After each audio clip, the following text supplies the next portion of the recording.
আসসালামু আলাইকুম দর্শক মন্ডলী, সবাইকে আমন্ত্রণ। দীর্ঘদিন পর আপনাদের মাঝে ফিরে এসেছি। আজকে আবার একটি নতুন প্রেডিকশন নিয়ে পাকিস্তান এবং শ্রীলঙ্কার মধ্যকার দুই দলের প্রথমে আমরা হেড টু হেড প্রেডিকশনটা খেয়াল করি।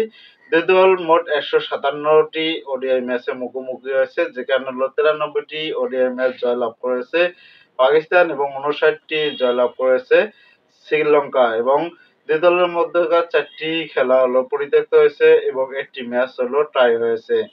রাওয়ালপিন্ডিতে আজকে এই ম্যাচটি অনুষ্ঠিত হবে। ওখানে স্থানীয় সময় ২:৩০ এবং বাংলাদেশ সময় ৩টা ৩০ ম্যাচটি অনুষ্ঠিত হবে। অবশ্যই একটা হাই ভোল্টেজ ম্যাচ হবে। আজকের ম্যাচে কে এগিয়ে থাকবে বা কে জয়লাভ করবে আপনারা অবশ্যই মতামত জানাবেন। আমরা দেখে নেব আজকের এই প্রেডিকশনে দুই দলের সম্ভাব্য ওপেনিং একাদশ। প্রথমে পাকিস্তানের দেখে নেই। পাকিস্তানের আজকে সম্ভাব্য ওপেনিং একাদশে থাকছেন ফখর জামান, সাইম আইয়ুব, বাবর আজম, মোহাম্মদ রেজওয়ান, উইকেট কিপার সালমান আলী আগা, হুসনেন তালাত, মোহাম্মদ নওয়াজ, ফাহিম আশরাফ, শাহিন আফ্রিদি, অধিনায়ক নাসিম শাহ, আরবার আহমেদ। দর্শক, এবারে আমরা শ্রীলঙ্কার আজকের ম্যাচের সম্ভাব্য ওপেনিং একাদশ দেখে নেই। শ্রীলঙ্কার আজকে সম্ভাব্য ওপেনিং একাদশে থাকার সম্ভাবনা রয়েছে প্রথম নিশাঙ্কা, কুশল মেন্ডিস উইকেট কিপার, চারিদা শ্রীলঙ্কা অধিনায়ক, জানিত লিয়ানাগো, কামিন্ডো মেন্ডিস, আশিত ফার্নান্দো, ওয়ান্দেন্দ্রু হাসারাঙ্গা, দুষ্মন চামিরা, মাতিসা থিকসানা, জেফ্রি ভ্যান্ডাসে, প্রমোদ মাধুশঙ্কা। পাকিস্তান এবং শ্রীলঙ্কা দুই দলে অবশ্য এশিয়া কাপ খেলেছে, তবে দুই দলের দুই সেরা পারফর্মারের কথা যদি বলি, পাকিস্তানের ব্যাটসম্যানদের মধ্যে সাইম আউব। সে এশিয়া কাপ থেকে দুর্দান্ত ফর্মে রয়েছে।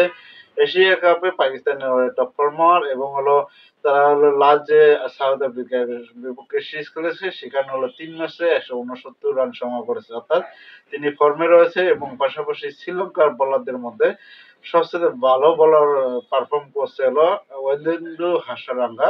আহ, তিনি অবশ্য এশিয়া কাপ থেকে টপ ফর্মে রয়েছেন এবং ভালোভাবে সর্বাধিক উইকেট শিকারী শ্রীলঙ্কার এশিয়া কাপ থেকে শুরু করে সর্বোচ্চ উইকেট টেকার বোলার ওয়েন্দেন্দু হাসারাঙ্গা। তবে আজকে এই মহা গুরুত্বপূর্ণ ম্যাচ এবং দুই দলের ৩টি ওডিআই সিরিজের প্রথম ওডিআই ম্যাচটি অনুষ্ঠিত হবে। আর এই ম্যাচে কে জয়লাভ করবে আপনারা আপনাদের মত অবশ্যই জানাতে পারেন। তবে আমি দুই দলের আজকে, যদিও পাকিস্তানের হোম কন্ডিশন তাদের কিছুটা অ্যাডভান্টেজ থাকবে, তারপরে শ্রীলঙ্কা শক্তিমত্তার দিক দিয়ে অনেকটা এগিয়ে থাকবে। তো সেক্ষেত্রে আমি দুই দলকে আজকে ৫০% করে এগিয়ে রাখছি। আপনারা কাকে কত পার্সেন্ট এগিয়ে রাখছেন অবশ্যই কমেন্ট করে জানাবেন। ধন্যবাদ সবাইকে। ভালো থাকবেন, সুস্থ থাকবেন আর এই ওডিআই ম্যাচটি উপভোগ করবেন। আল্লাহ হাফেজ।